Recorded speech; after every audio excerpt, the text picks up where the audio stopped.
besar. Yuk kita belajar firman Tuhan dan memuji nama Tuhan. Jangan lupa mengikuti protokol kesehatan ya. Jangan lupa menggunakan masker.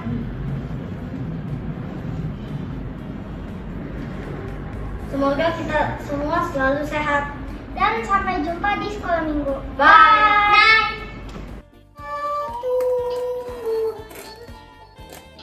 Baca kitab suci, doa tiap hari kalau mau.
Selamat hari Minggu umat Tuhan. Ibadah kita hari ini Minggu 19 September 2021 dilayani oleh Pendeta Mulyadi. Umat Tuhan, dalam setiap acara selalu disediakan penyambutan. Tentu kita senang menjadi orang yang disambut. Tetapi tahukah kita bahwa dalam anugerah Tuhan, Ia menyambut kita dalam kemuliaannya. Tuhan membuka ruang sangat lebar untuk menyambut kita. Lalu, apakah kita juga menyambutnya di dalam hidup kita? Terbukakah hati kita bagi kehadirannya? Apakah kita merasa menjadi yang terbesar di hadapannya? Sehingga kita menutup diri untuk menyambut yang lain? Saat ini kita akan belajar untuk menundukkan diri di hadapan Allah dan menjadi rendah hati serta menyambut kehadiran setiap orang dalam hidup kita. Menelusuri refleksi kita, mari berdiri bersama-sama, menyanyikan nyanyian Kidung Baru nomor 32B, bait 1 dan 2, Atas Bumi Nan Permai.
Umat yang dikasihi Kristus, kita masuki ibadah kita saat ini dengan keyakinan bahwa pertolongan kita ialah dari Tuhan yang menjadikan langit dan bumi. Amin, amin,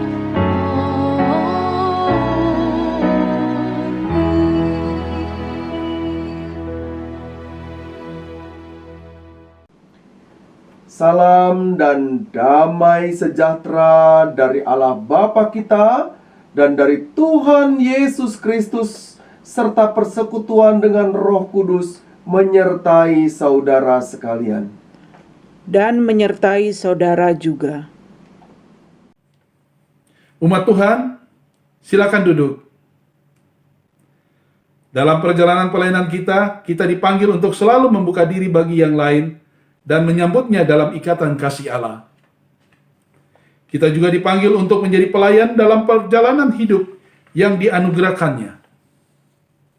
Saat ini kita bersama-sama dipanggil untuk menghadirkan kasih-Nya, melayaninya dengan setia, dan menyambut karya kasih-Nya.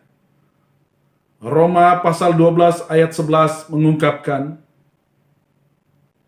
"Janganlah hendaknya kerajinanmu kendor, biarlah rohmu menyala-nyala dan layanilah Tuhan." Untuk menyambut kasih-Nya, mari kita bersama-sama menyanyikan nyanyian Kidung Baru nomor 183, bait 1 dan baitnya yang keempat. Dulu ku mencari.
Umat Allah, mari kita datang kepadanya dalam pengakuan dosa kita.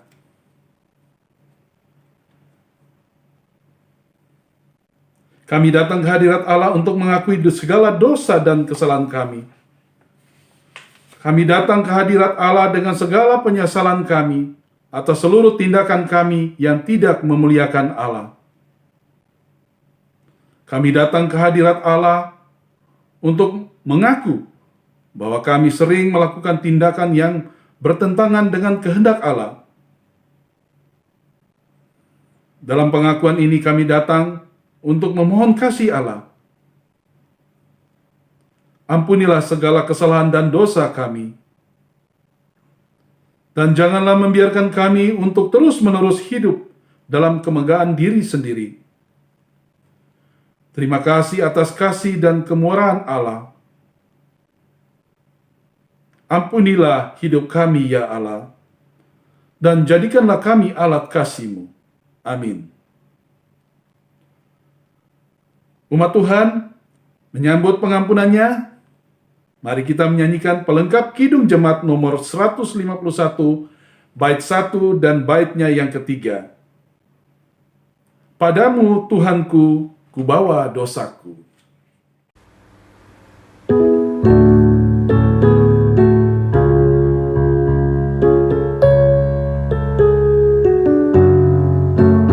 Padamu Tuhanku, ku bawa dosaku, segala salahku, melanggar firman-Mu, hapuskan dosaku, sucikan diriku, jadikan diriku anak-Mu yang benar. Padamu Tuhanku, ku bawa diriku, ajari diriku cinta sesamaku, hapuskan dosaku, sucikan diriku, jadikan diriku anak-Mu yang benar.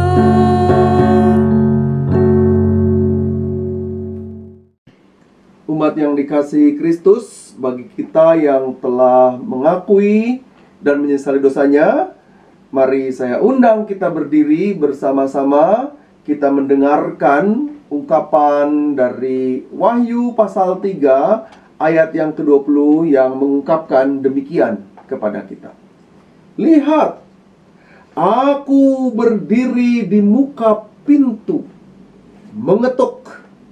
Jikalau ada orang yang mendengar suaraku dan membukakan pintu itu, aku akan mendapatkannya dan makan bersama-sama dengan dia, dan ia bersama-sama dengan aku.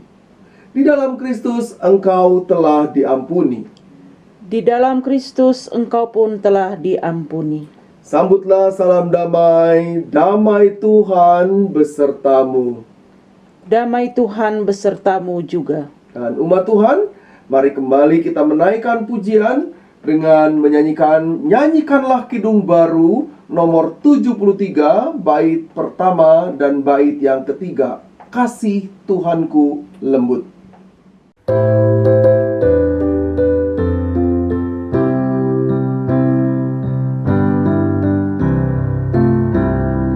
Kasih Tuhanku lembut, padanya ku bertelut, dan ku dambakan madu kasih besar. Yesus datang di dunia.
Umat Tuhan, mari kita bersatu hati berdoa untuk menyambut firman Tuhan.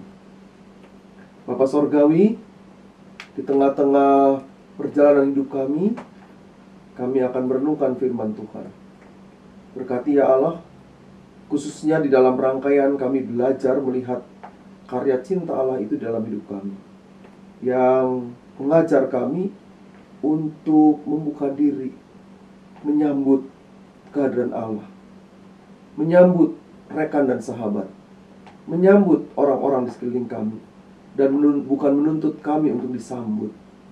Ke dalam tangan Allah kami menyadarkan diri, Bapa di sorga memberkati kami semua. Pakai hamba untuk menyuarakan firman Allah ini, dan persiapkan kami bersama-sama untuk menyimaknya. Dalam Kristus kami berdoa. Amin. Umat Tuhan, marilah kita membaca Alkitab dari Yeremia pasal 11 ayat 18 sampai dengan ayat 20. Yeremia pasal 11 ayat 18 sampai dengan ayat 20.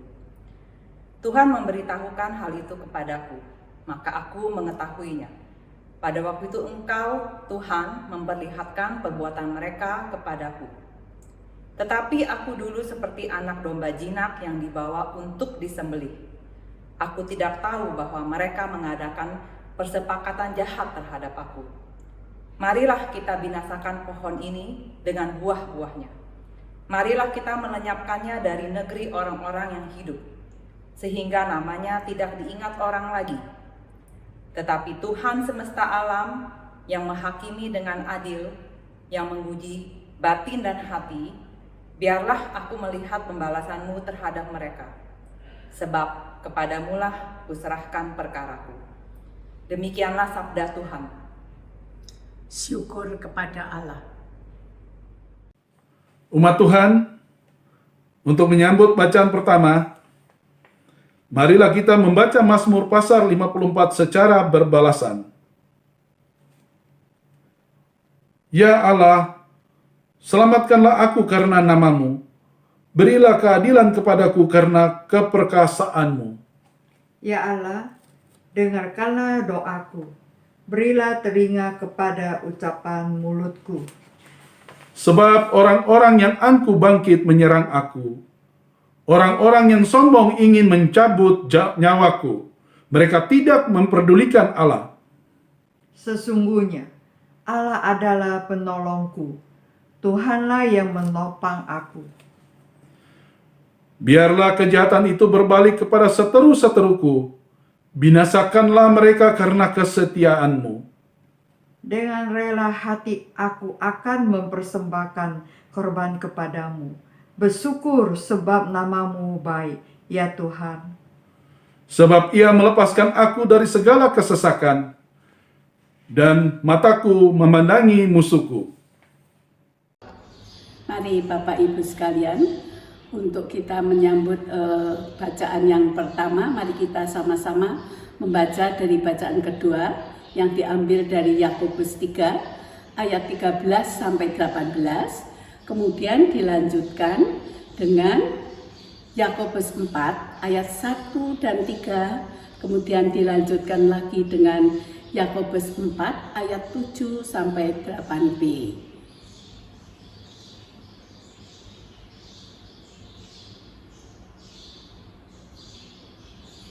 Yakobus 3 ayat 13 sampai 18. Siapakah di antara kamu yang bijak dan berbudi? Baiklah ia dengan cara hidup yang baik, menyatakan perbuatannya oleh hikmat yang lahir dari kelemah lembutan. Jika kamu menaruh perasaan iri hati dan kamu mementingkan diri sendiri, janganlah kamu memegahkan diri dan janganlah berdusta melawan kebenaran. Itu bukanlah hikmat yang datang dari atas, tetapi dari dunia, dari nafsu manusia, dari setan-setan. Sebab di mana ada iri hati dan mementingkan diri sendiri, di situ ada kekacauan dan segala macam perbuatan jahat. Tetapi hikmat yang dari atas adalah pertama-tama murni, selanjutnya pendamai, peramah, penurut, penuh belas kasihan dan buah-buah yang baik, tidak memihak dan tidak munafik. Dan buah yang terdiri dari kebenaran ditaburkan dalam damai untuk mereka yang mengadakan damai. Yakobus 4 ayat 1-3. Dari manakah datangnya sengketa dan pertengkaran di antara kamu? Bukankah datangnya dari hawa nafsumu yang saling berjuang di dalam tubuhmu? Kamu mengingini sesuatu, tetapi kamu tidak memperolehnya.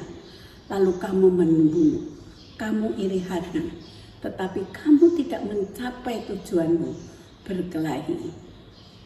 Kamu tidak memperoleh apa-apa karena kamu tidak berdoa. Atau kamu berdoa juga, tetapi kamu tidak menerima apa-apa karena kamu salah berdoa. Sebab yang kamu minta itu hendak kamu habiskan untuk memuaskan hawa nafsumu. Yakobus 4 ayat 7-8b. Karena itu tunduklah kepada Allah dan lawanlah iblis, maka ia akan lari daripadamu. Mendekatlah kepada Allah dan ia akan mendekat kepadamu. Tahirkanlah tanganmu, hai kamu orang yang berdosa, dan sucikanlah hatimu, hai kamu yang mendua hati. Demikianlah sabda Tuhan.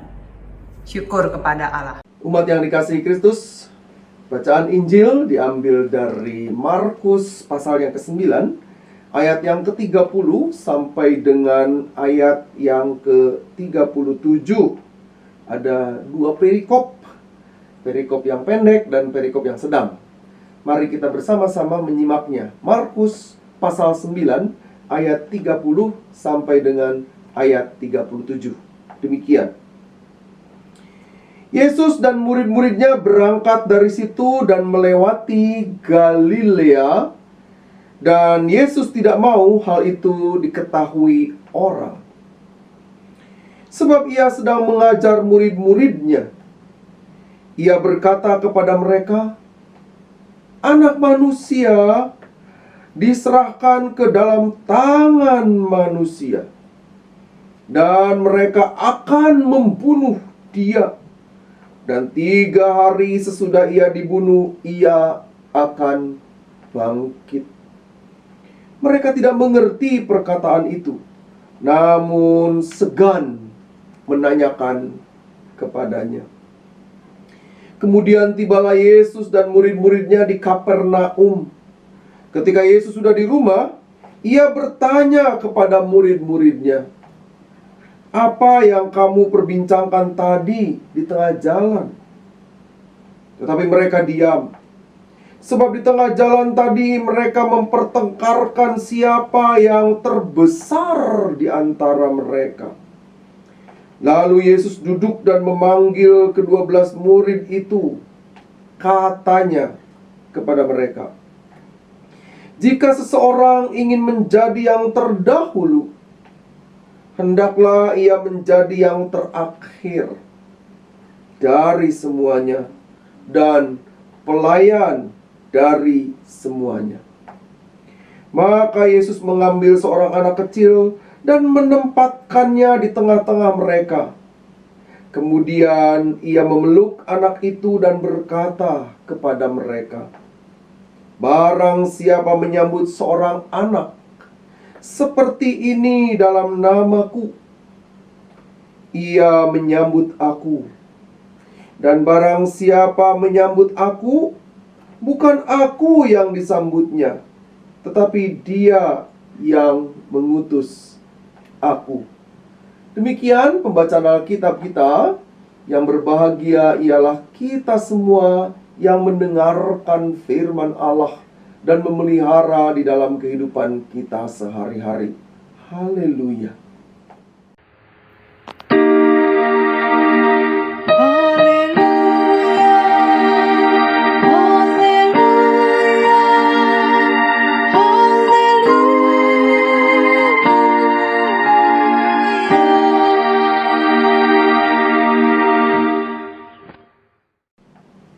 Umat yang dikasihi Tuhan Yesus Kristus,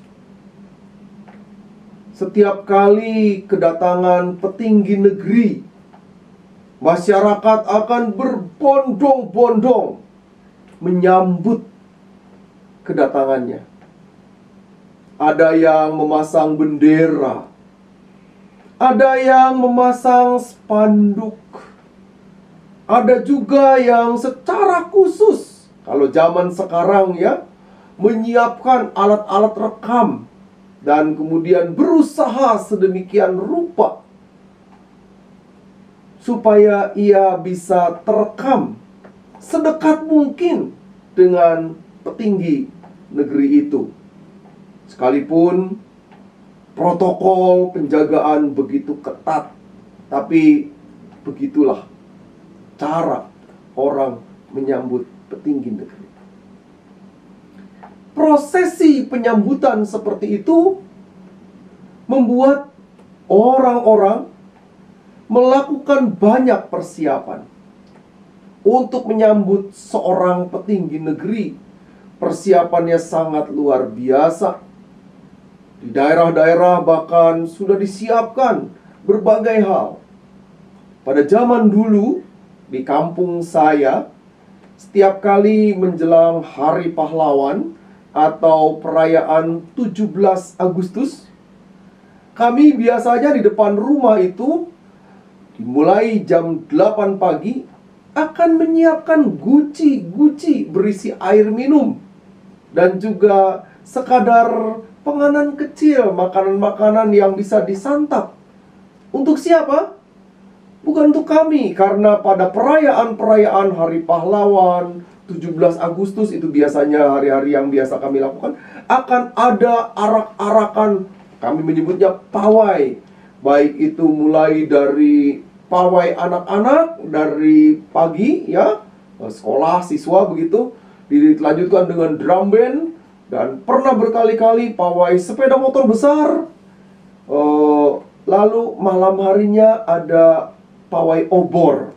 Sampai kalau dalam rangkaian Hari Pahlawan, pawai obor itu menuju ke Taman Makam Pahlawan lalu menyelenggarakan upacara di sana.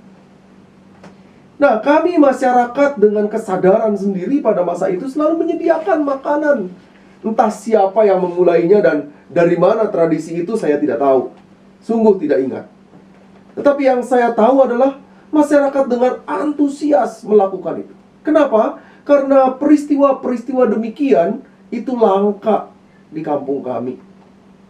Dan karena itu setiap kali ada peristiwa perayaan demikian, maka kami berbondong-bondong akan berdiri di depan rumah untuk menyaksikannya.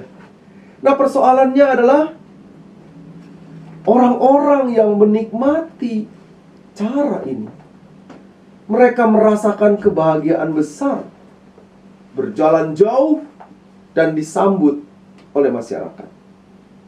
Lalu pertanyaannya sekarang, bagaimana cara kita menyambut kehidupan di tengah-tengah kehidupan kita, menyambut Allah yang hadir? Sementara Allah sendiri memperkenalkan sesuatu yang luar biasa ketika dikatakan bahwa ia akan mengalami penganiayaan luar biasa. Saat itu digambarkan para murid tidak paham atau tidak mengerti dengan kalimat yang disampaikan Yesus, Allah yang menjadi manusia itu.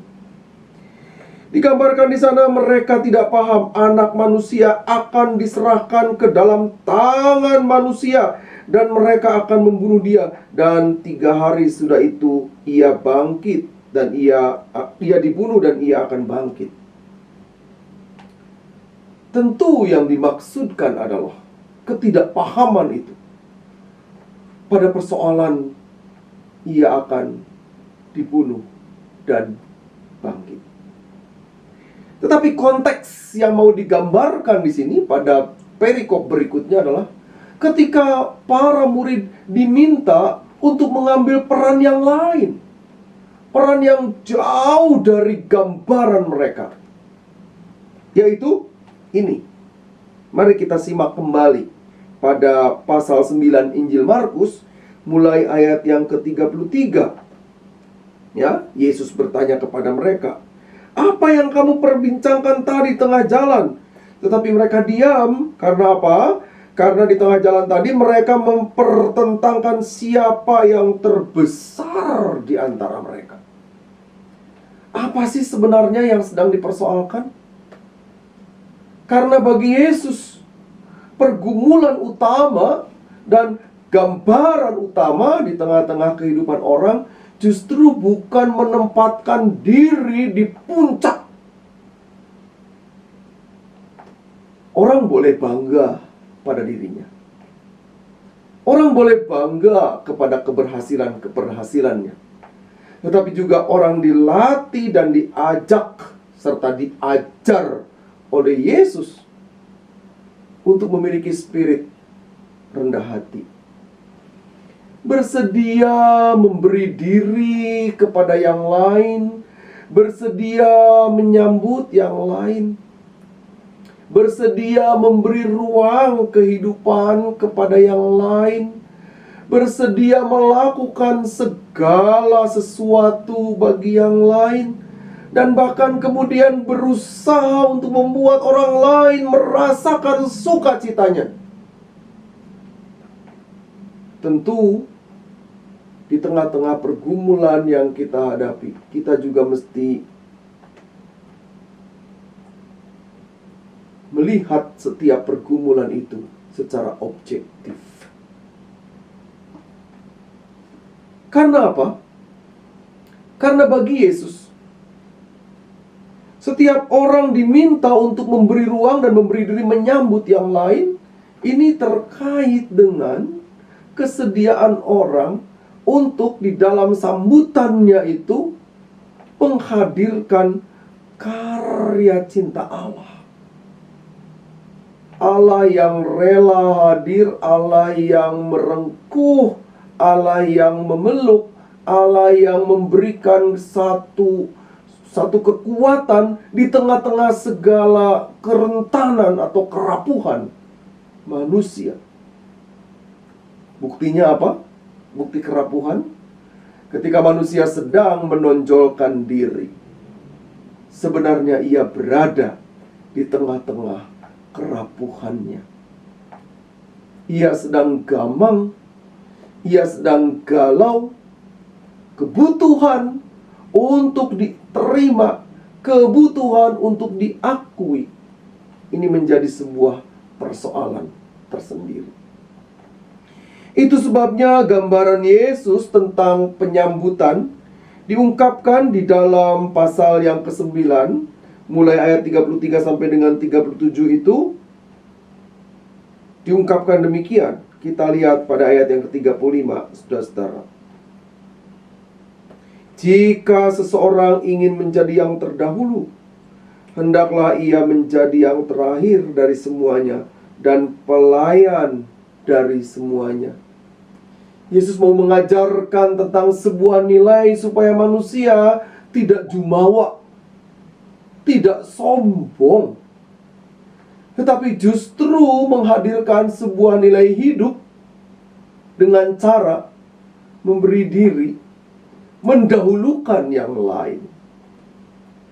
Di dalam sebuah perumpamaan yang lain, Tuhan Yesus mengatakan, kalau engkau datang mendapati diundang, janganlah segera mengambil tempat yang paling depan dan utama. Sebab nanti ketika tuan rumah meminta engkau pergi ke belakang, maka engkau dipermalukan. Tetapi tinggallah di belakang, duduklah di tempat yang tidak terhormat. Sebab nanti ketika tuan rumah menyambut Anda untuk maju di tempat yang terhormat, Anda justru dihormati dan dipermuliakan. Nah, konteks ini mesti kita tarik di dalam kehidupan kita dan juga di dalam kehidupan bergereja kita.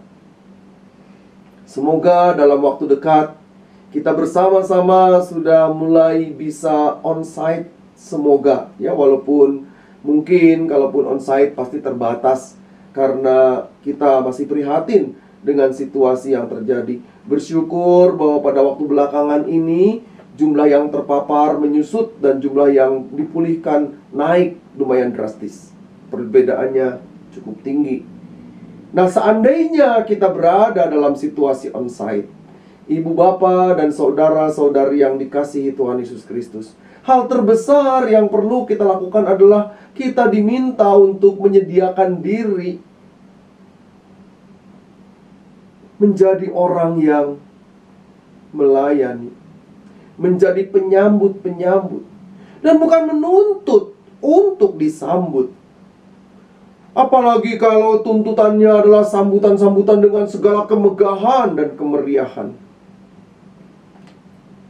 Nah, ini yang mesti menjadi spirit kita di tengah-tengah perjalanan hidup kita.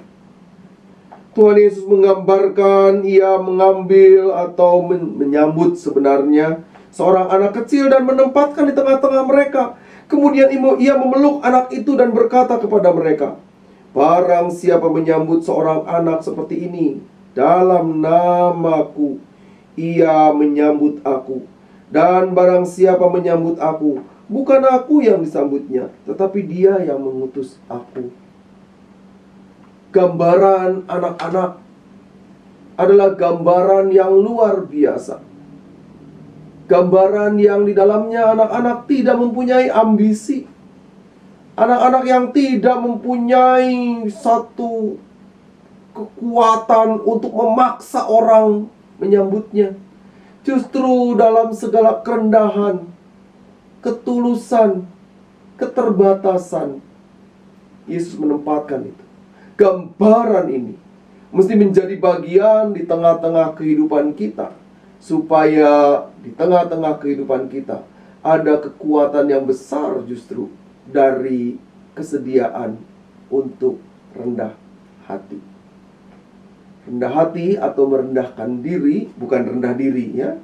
Rendah hati atau merendahkan diri adalah salah satu langkah di dalam kehidupan kita untuk memperlihatkan keagungan Allah. Karena dengan spirit rendah hati, maka sebenarnya kita sedang mengupayakan nilai-nilai besar, melepaskan diri dari kesombongan, dan menghadirkan cinta Allah. Karena itu, ibu, bapa, saudara, dan saudari yang dikasihi Tuhan Yesus Kristus, di tengah-tengah keberadaan kita saat ini, mari kita penuhi panggilan Allah. Kita tidak menuntut untuk disambut. Kita tidak menuntut, itu kata yang utama. Tetapi kita memberi diri untuk menyambut orang-orang di sekeliling kita. Saya ingin mengambil spirit ini di dalam kehidupan keluarga. Mari kita menjadi keluarga yang saling menyambut. Suami menyambut istrinya, istri menyambut suaminya, orang tua menyambut anak-anaknya, anak-anak juga menyambut orang tuanya. Dan dalam kehidupan keluarga yang lebih besar lagi, di tengah-tengah hidup bergereja kita, mari kita memberi diri untuk menyambut saudara dan saudari, rekan, kerabat, keluarga besar dalam kehidupan persekutuan kita, untuk merasakan kasih Allah yang hadir di dalamnya. Kita menyambut saudara dan saudari kita dengan membangun sebuah kerangka yang kita kenal dengan kerangka keramah tamahan. Orang menyebut dengan istilah hospitalitas ya, tapi kita terjemahkan saja ini dengan sebuah keramah tamahan. Sebuah spirit yang di dalamnya kita bersama-sama saling membuka ruang kehidupan kita. Ibu bapa dan saudara-saudari yang dikasihi Tuhan Yesus Kristus, ketika spirit saling menyambut terjadi di dalam kehidupan kita, maka di dalamnya juga kita hadirkan semangat untuk saling memberdayakan. Di Di dalamnya kita hadirkan semangat untuk saling menguatkan, bukan untuk saling mengungguli, seperti yang dipercakapkan oleh para murid Tuhan Yesus ini. Tuhan Yesus justru mengkritik mereka, menghardik mereka, meminta mereka untuk memberi diri bagi yang lain, bukan mengunggulkan diri.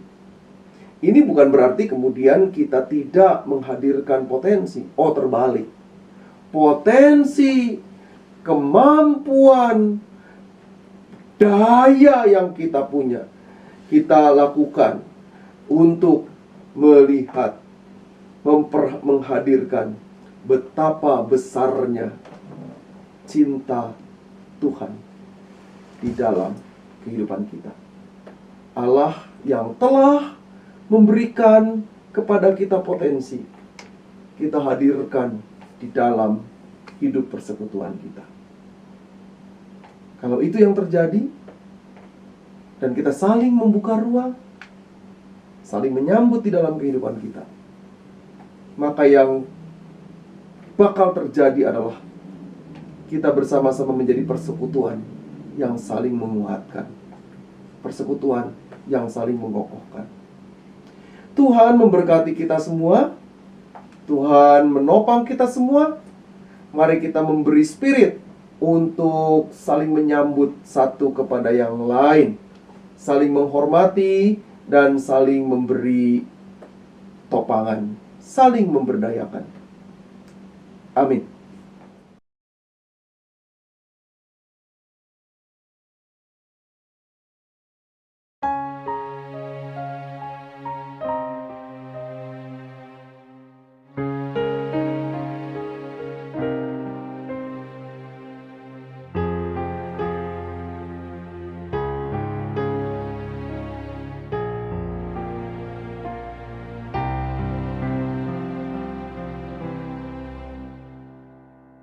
Syukur untuk setiap rencanamu dan rancanganmu yang mulia. Dalam satu tubuh kami bersatu menjadi duta kerajaan-Mu.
Umat Tuhan, mari berdiri.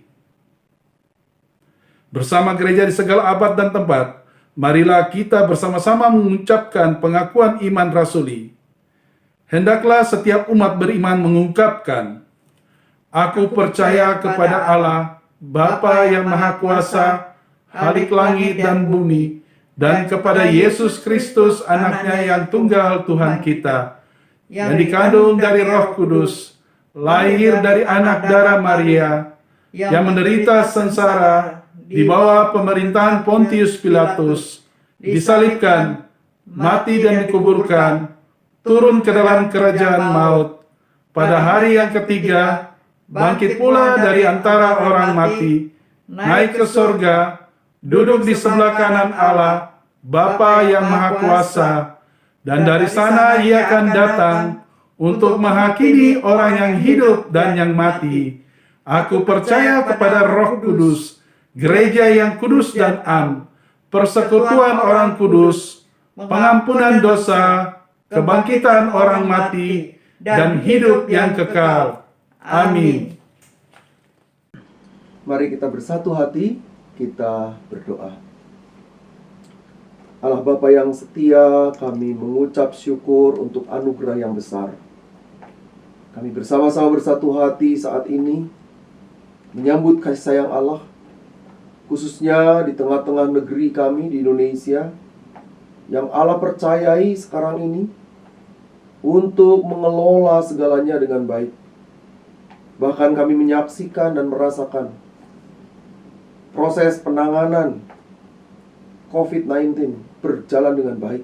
Ya Allah, biarlah ini terus berjalan dengan baik hingga kami mencapai titik terindah, yaitu penanganan COVID secara baik. Upaya vaksinasi dilakukan, dan biarlah masyarakat pun memberi diri untuk turut serta menyambut proses vaksinasi ini. Kami berdoa karena itu untuk tim gugus tugas secara nasional maupun pada aras lokal, di masing-masing gereja, masing-masing rumah ibadat. Tuhan juga yang memberkati. Karena itu kepemimpinan presiden, wakil presiden yang mengupayakan semuanya, Allah juga yang menopang mereka dalam kebijakan-kebijakan yang baik. Bapa Sorgawi, kami persembahkan seluruh kehidupan kami. Dan saat ini kami berdoa untuk gerejamu. Di tengah-tengah berbagai hal yang dihadapi, warga gereja yang bergumul karena kondisi kesehatannya, yang berproses untuk pemulihannya. Tiada henti kami berdoa untuk Oma Wong Aking dalam masa sepuhnya, Tuhan berkati. Untuk Oma Ana, untuk Oma Dindiana, untuk Oma Lili Murni, untuk Opa John Setsine, juga untuk Oma Susi Wong yang membutuhkan perhatian karena kondisi kesehatannya. Allah menjamah dan memberikan kekuatan. Kami juga berdoa untuk Bapak Umar Tono, untuk Penatua Henry Wiono, untuk Saudara Antonius yang berproses juga untuk pemulihan kesehatan. Bapa di sorga menjamah mereka semua. Ya Allah, Bapa Sorgawi, kami ingin mengingat juga untuk saudara dan saudari kami yang baru berduka dan membutuhkan penghiburan. Bapa di sorga yang menjamah mereka dan memberikan kekuatan melalui kami. Jadikan kami sebagai alat, rekan, sahabat di tangan Allah untuk menyatakan cinta kasih Allah. Kami berdoa untuk seluruh warga negara Indonesia di tengah-tengah berbagai hal yang dihadapi, khususnya ketika harus kembali mengawali sebuah proses kehidupan ekonomi yang harus dijalani. Bapa di sorga yang menopang. Ya Allah, Bapa kami yang di sorga, kami teringat juga untuk berbagai peristiwa nasional di berbagai tempat, karena longsor, karena bencana-bencana lain, karena gunung meletus, karena gelora laut yang luar biasa. Kiranya semua juga dapat dihadapi dan dijalani dengan baik. Kami mengingat bersama dan menyerahkan bersama kepada Allah Bapa di sorga untuk juga gerejamu yang berproses dalam kaitan pembangunan gedung gereja. Tahap demi tahap terus menerus kami lakukan. kiranya tangan Allah yang menopang. Kepada Bapa di sorga kami menyandarkan segalanya. Terima kasih ya Allah untuk kesempatan yang baik.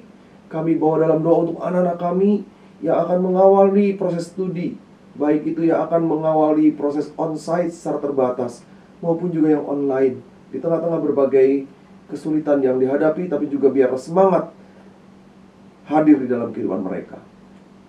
Dalam Kristus kami menyerahkan doa kami. Amin. Umat Tuhan, dengan penuh sukacita, mari kita bawa persembahan kepada Allah. Simaklah firman Tuhan dalam Mazmur pasal 50 ayat 23. Siapa yang mempersembahkan syukur sebagai korban, ia memuliakan aku.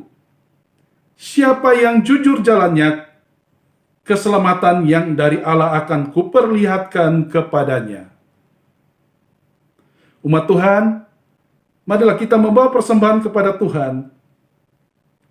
Bagi kita yang rindu menyampaikan persembahan melalui transfer bank, Majelis Jemaat menyediakan sarana melalui nomor rekening Bank Mandiri dan BCA, sebagaimana yang tertera pada layar Anda. Kita bawa persembahan syukur kita dengan menyanyikan pelengkap Kidung Jemaat 4 bait 1 dan 2. Angkatlah hatimu pada Tuhan.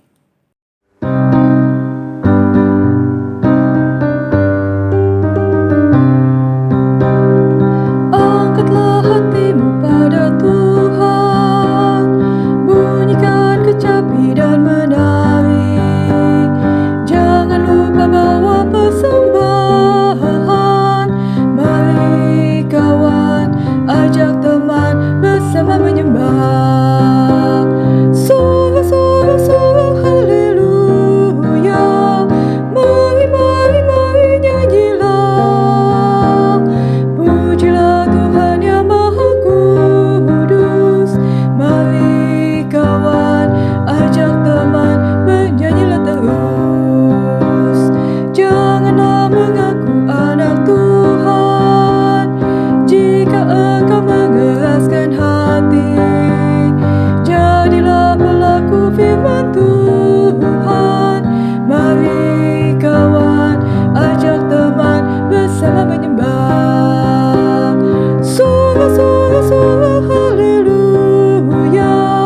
Mari, mari, mari nyanyilah. Pujilah Tuhan yang Maha Kudus.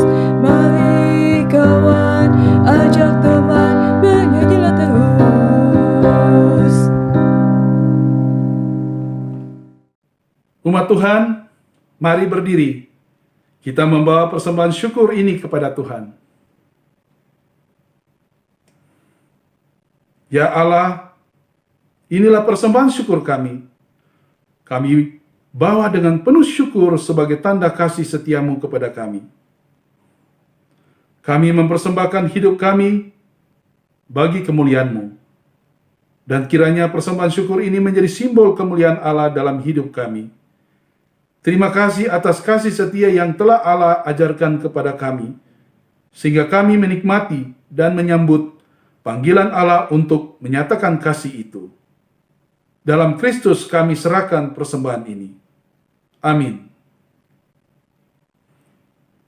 Mari dengan tetap berdiri kita nyanyikanlah Kidung Baru nomor 126 bait 1 dan baitnya yang kedua. Tuhan memanggilmu.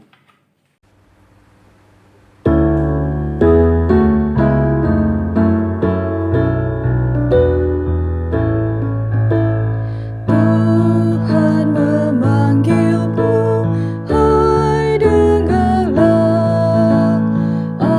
Apapun yang terbaik, ya berikanlah. Dan jangan kau kejar hormat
sekarang arahkanlah hatimu kepada Tuhan.